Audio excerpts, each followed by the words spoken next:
કરતા દુખિયાના કામ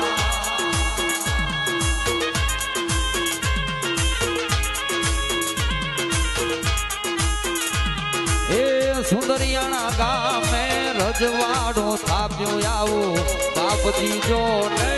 ધામ